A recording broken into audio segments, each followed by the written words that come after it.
Également dans l'éducation du chien, donc ça aussi ça peut sembler ridicule à nombreuses personnes, je sais que souvent je suis même moi-même ridicule avec mon chien, on se moque un peu de moi parce qu'on dit que c'est le chien roi ici, mais je voulais vraiment que c'est un jeune chien en fait. Quand notre bébé va arriver, le chien aura 7 mois et demi, 8 mois, donc c'est encore un très jeune chien et c'est un chien très dynamique et c'est un chien qui voilà est habitué à faire sa vie dans la maison et à ce que je sois souvent avec lui, et je voulais vraiment que ce soit pas l'arrivée de bébé qui chamboule ses habitudes et que du coup il voit bébé comme un intrus qui l'empêche d'avoir sa place et qui lui pique sa place dans la maison. Donc ça peut sembler débile parce que je sais que c'est un chien, mais pour moi ce chien, voilà, c'est un membre de la famille et je tiens à ce que tout se passe bien. J'ai vraiment tenu à l'éduquer, c'est-à-dire qu'on a davantage clôturé le jardin pour qu'il ait son espace dans le jardin et que j'ai pas besoin de le surveiller, qu'il soit assez autonome. J'ai essayé vraiment d'augmenter l'autonomie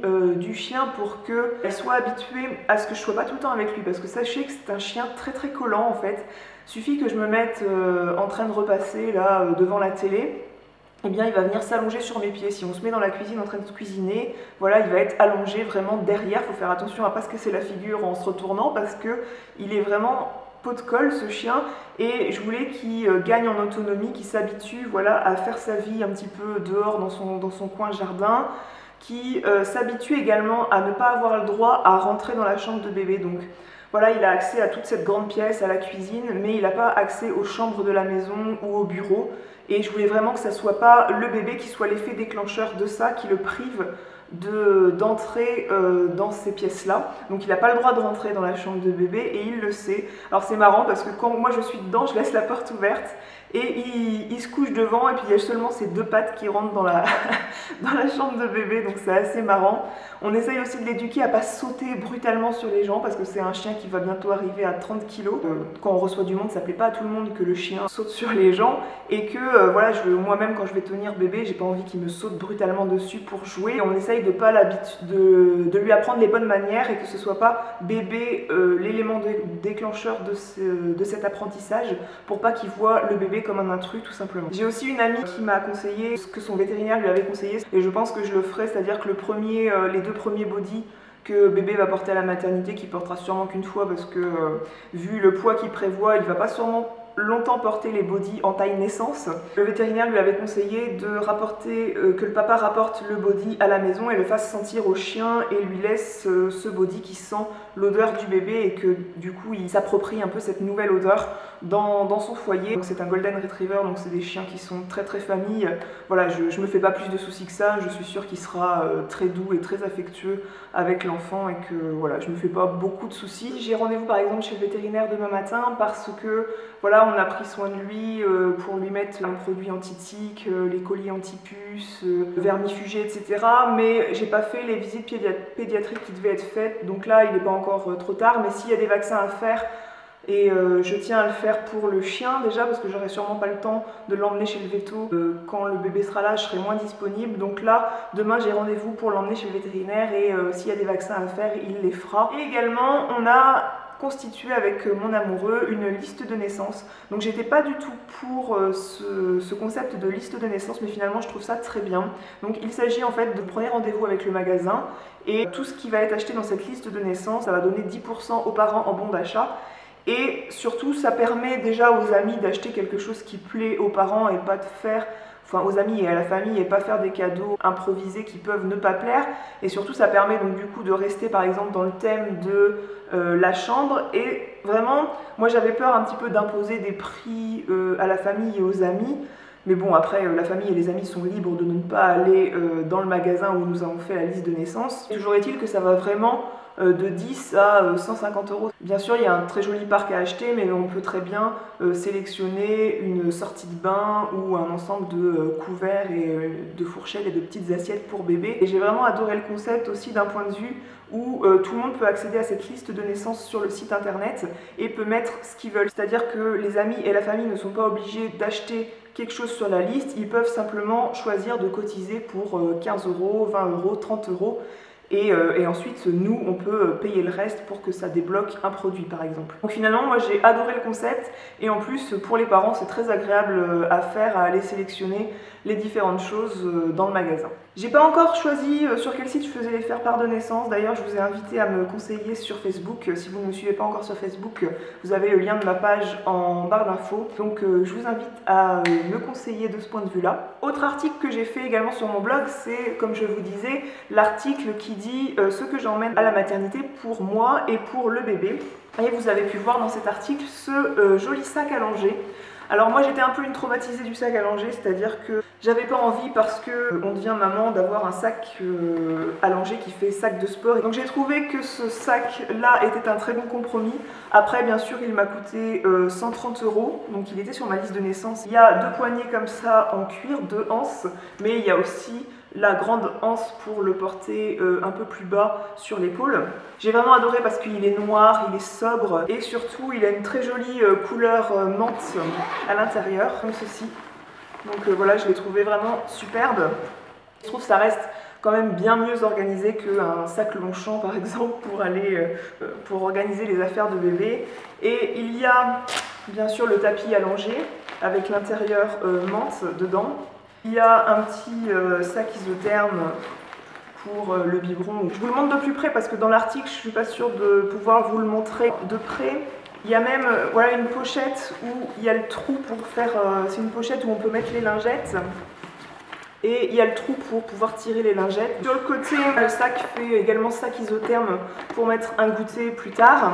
Ça reste des sacs bien mieux organisés que des sacs de femmes habituels. Bien qu'ils ne soient pas très larges, sachez qu'on en loge énormément. Toujours dans l'organisation de ma vie par rapport à la naissance, j'essaye de préparer également tout ce qui est courses parce que pendant le premier mois, je ne vais pas forcément avoir envie de faire des grosses courses, d'aller m'engouffrer dans un magasin. En plus, sachant que j'allaite, je trouve pas ça forcément facile de se poser à Leclerc si tout d'un coup bébé veut téter. En plus, mon amoureux, le papa, il est souvent en déplacement la semaine pour le travail. Je préfère qu'il profite du temps qu'il peut passer avec nous. Et du coup, j'ai fait une méga commande sur le drive où limite il va falloir que je plie mes sièges pour tout charger, mais tout ce qui est gros volume et tout ce qui est choses qui se conservent, donc les briques de lait, les packs d'eau, les croquettes pour le chien, le papier toilette, le sopalin, les couches, les lingettes bébé, etc. J'ai fait une commande, les céréales, les pâtes, etc. J'ai fait une commande énorme sur le drive que je vais aller chercher tout à l'heure et qui va me permettre de tenir un bon mois sans aller faire des courses, ou au moins il faudra faire des courses de frais, de légumes frais, etc. Mais voilà, on n'aura pas besoin de se dire merde, il n'y a plus de PQ, il faut absolument qu'on aille faire des courses. Parce que tout sera organisé pour ça. Et également, je vais aller faire des grosses courses en surgelé. D'ailleurs, pour parler beauté, c'était les promos beauté Leclerc et pareil, j'ai fait un stock de gel douche, de coton démaquillant, de démaquillant pour les yeux astronomique. Je crois que c'est la première fois que je profite autant des promos Leclerc beauté. J'ai pas fait de cours type aptonomie. J'ai assisté au premier cours de préparation à la naissance au cours de ce 8e mois. Et je pense réserver pour assister le plus tôt possible aux cours qui présentent la maternité dans son ensemble. Donc moi, la maternité où je vais aller, il y a un film qui est diffusé et qui présente un accouchement de A à Z dans la maternité où je vais accoucher. Si je suis le programme normal de mes cours de préparation à la naissance, je risque d'accoucher avant, donc je vais essayer de prendre rendez-vous pour voir ce film avant d'aller accoucher. Alors j'étais pas pour aller à ces cours de préparation à l'accouchement, mais je me suis dit, je veux pas être celle qui regrette une fois que je serai en train d'accoucher, de ne pas être allée au cours. Si je souffre trop, je me dirais merde, peut-être que j'ai loupé quelque chose. Donc j'ai assisté à ces cours de préparation à la naissance. Donc le premier était très nul et ne sert à rien, mais le second m'a montré des exercices de respiration très utiles, des exercices pour se soulager, justement le nerf sciatique, les douleurs dorsales, etc.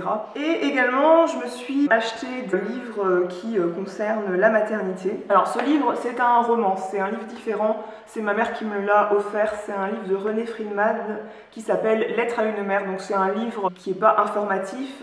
René Friedman, pour celles qui ne le connaissent pas, c'est le premier médecin à avoir réussi et introduit la fécondation in vitro en France, donc c'est un homme que les femmes adorent bien sûr. C'est un très joli livre à lire.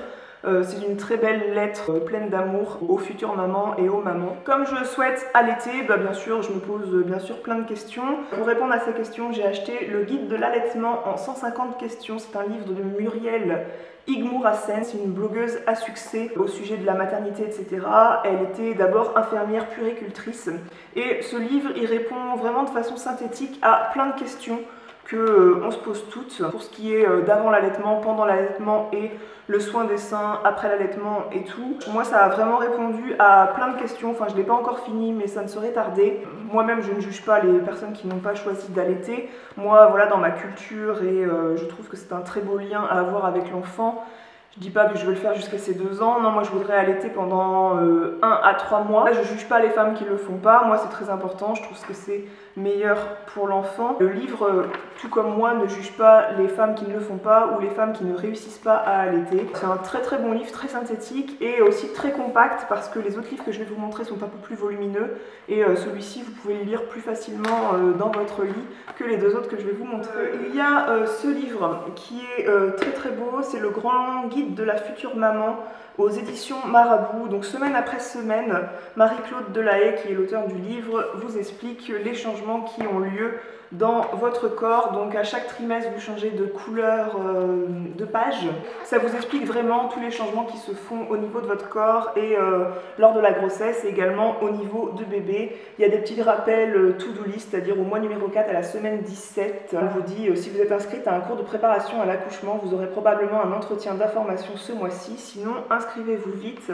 Voilà, c'est des petits rappels qui ont lieu tout au long de la grossesse et il y a même une petite partie sur l'arrivée de bébé. Ça, c'est vraiment le livre de la maternité, c'est vraiment le livre qui retrace toutes les semaines, tout au long de la grossesse, tous vos changements au sein de votre corps et comment évolue bébé dans votre ventre. Il est très bien fait, il est très bien expliqué. Enfin, moi, j'ai appris plein de choses, même si j'ai eu une formation scientifique et que voilà, je suis instruite sur le sujet, et bien j'ai quand même appris des choses.